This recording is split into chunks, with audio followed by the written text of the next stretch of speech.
राधे राधे प्यारे भक्तों, व्यक्ति को आवेश में आकर कोई फैसला नहीं लेना चाहिए। अगर आपको बहुत गुस्सा आ रहा है और गुस्से में अगर कोई निर्णय लेना हो तो कृपया करके उसे टालो, क्योंकि गुस्से में, आवेश में लिया गया हर एक निर्णय आपको बर्बादी की ओर ले जाता है। गुस्से में व्यक्ति का खुद के दिमाग पर, खुद की सोच और समझ पर कोई कंट्रोल नहीं रहता। इसीलिए जब गुस्सा आए तो खुद को अकेला कर दो, एक कमरे में खुद को बंद कर दो और ध्यान लगाओ। भगवान के नाम का जाप करो, सकारात्मक पहलू के बारे में सोचो। ऐसा करने से आपका गुस्सा धीरे धीरे शांत हो जाएगा। आवेश अर्थात गुस्सा, अत्यधिक भावना या जल्दबाजी में लिए गए फैसलों के अक्सर नकारात्मक परिणाम होते हैं, क्योंकि उस समय व्यक्ति की सोचने और समझने की शक्ति प्रभावित होती है। शांत मन से लिया गया निर्णय हमेशा बेहतर होता है। प्यारे भक्तों, आवेश में लिए गए निर्णय का परिणाम हमेशा नकारात्मक और आपके विरुद्ध ही होता है। इसे एक कहानी से बताता हूं।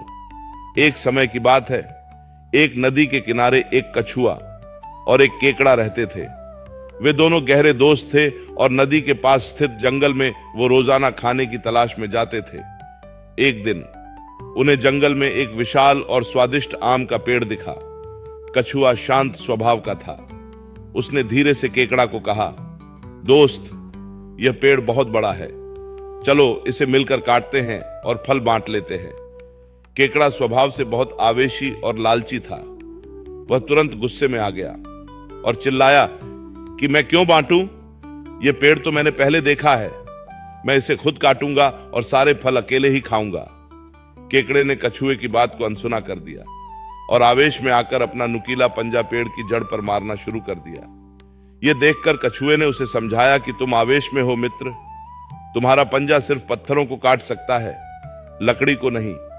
तुम थक जाओगे और कुछ नहीं मिलेगा। लेकिन केकड़े ने अहंकार और आवेश के कारण अपनी दोस्ती और कछुए की सलाह दोनों को ठुकरा दिया। वह लगातार अपने तेज पंजों से पेड़ को चोट पहुंचाता रहा और कछुआ वहां से नदी की ओर चला गया। कुछ घंटों की लगातार मेहनत के बाद केकड़ा बुरी तरह थक गया। उसका पंजा छिल गया था और पेड़ पर एक खरोंच तक नहीं आई थी। इस बीच कछुए ने अपनी भूख मिटाने के लिए नदी के पानी में शैवाल ढूंढ लिए।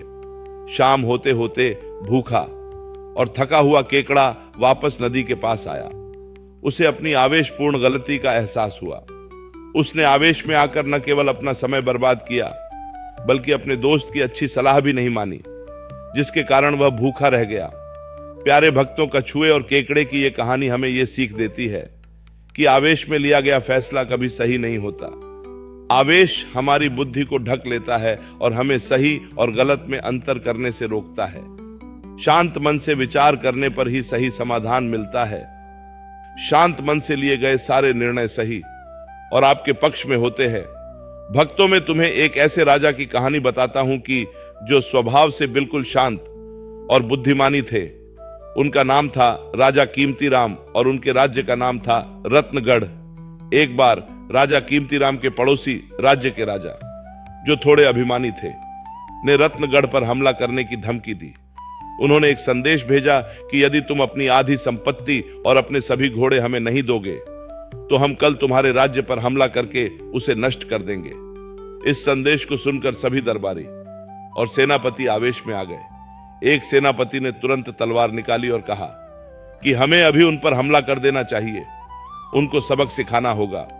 तभी दूसरे दरबारी ने कहा कि इन्हें तुरंत एक कड़ा जवाब भेजो, वरना वे हमें कमजोर समझेंगे। पूरा दरबार आवेश और भय से भरा हुआ था।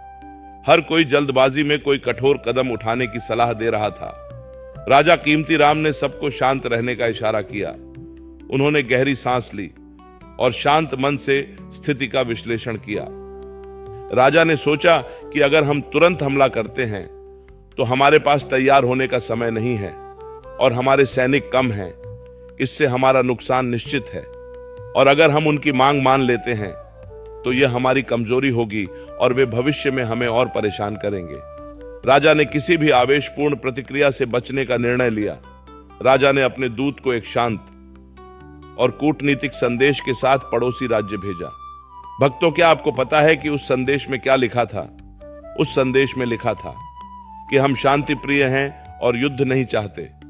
हम आपके साथ अपनी संपत्ति साझा करने के लिए तैयार हैं, लेकिन केवल तभी जब आप कल हमारी सीमा पर आएं और हमें बताइए कि आप दोनों में से कौन से घोड़े और कौन सी संपत्ति लेंगे। हम चाहते हैं कि सब कुछ आपकी मर्जी से हो।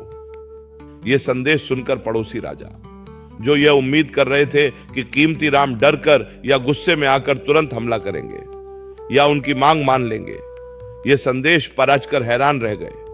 उन्हें यह उम्मीद नहीं थी कि कोई इतनी शांति से उनके प्रस्ताव को स्वीकार कर लेगा। साथ ही उनके मन में यह भी विचार आ रहा था कि कोई राजा इतना शांत कैसे हो सकता है, कहीं ये उनकी कोई गुप्त योजना तो नहीं। पड़ोसी राजा को लगा कि कीमती राम ने कोई जाल बिछाया होगा। भय और अनिश्चितता के कारण वह अपने सैनिकों को वापस ले गया और रत्नगढ़ पर हमला करने का विचार त्याग दिया। इस तरह राजा कीमती राम ने शांत मन, धैर्य और बुद्धि का उपयोग करके बिना कोई खून बहाए एक बड़े खतरे को टाल दिया। प्यारे भक्तों, ये कहानी बताने का हमारा उद्देश्य यह था कि जब हम शांत मन से बिना आवेश के किसी समस्या पर विचार करते हैं तो हम अक्सर सबसे सुरक्षित और सफल समाधान खोज पाते हैं। शांत मन सबसे बड़ी शक्ति है।